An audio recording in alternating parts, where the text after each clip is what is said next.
Hi everyone.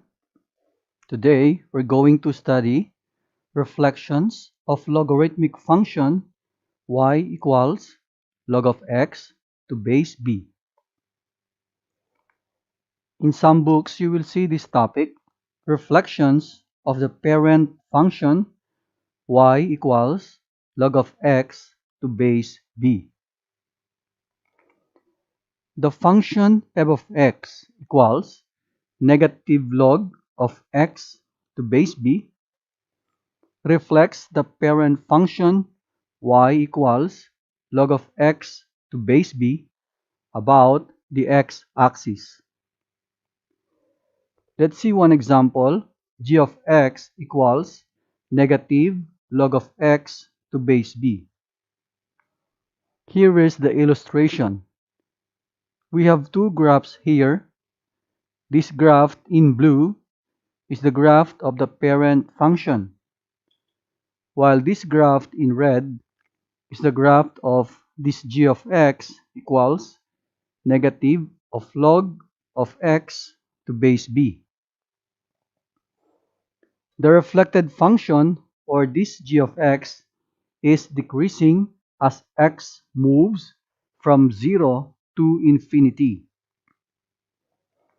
The asymptote remains x equals 0 or the y-axis.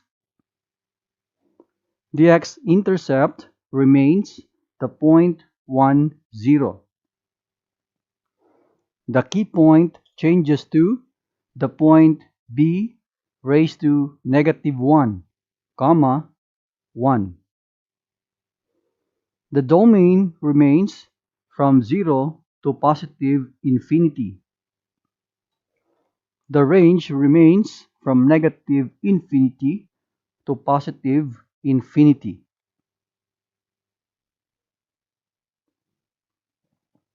Now, the function f of x equals log of negative x to base b reflects the parent function y equals log of x to base b about the y-axis. Here we have one example. H of x equals log of negative x to base b. Here is the illustration.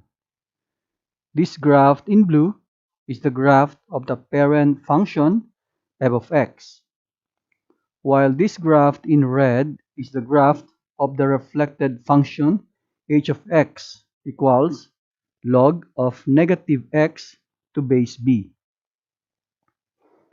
The reflected function is decreasing as x moves from infinity to 0. The asymptote remains the x equals 0 or the y-axis. The x-intercept now negative 1, comma 0. The key point changes to negative b, comma 1. The domain changes to negative infinity, comma 0. The range from negative infinity to positive infinity. Let us see this example. Sketch a graph of f of x equals log of negative x alongside its parent function. Include the key points and asymptote on the graph. State the domain, range, and asymptote.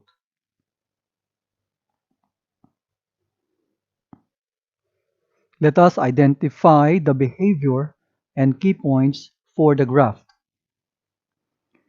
We can see here that our problem is a common logarithm.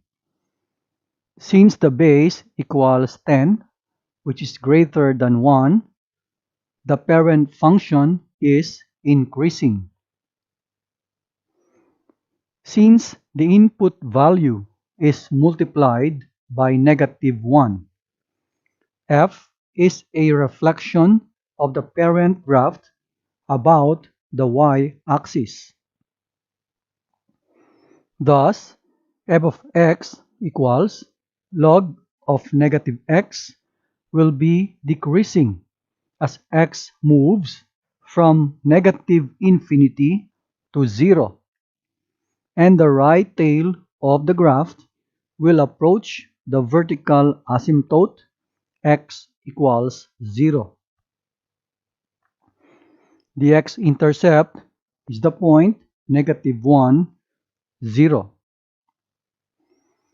Let us now draw and label the asymptote, plot and label the points, and draw a smooth curve through the points. Here are now the graphs. This graph in blue is the graph of the parent function, while this graph in red is the graph of f of x equals log of negative x. The x-intercept is here, the point -1, 0.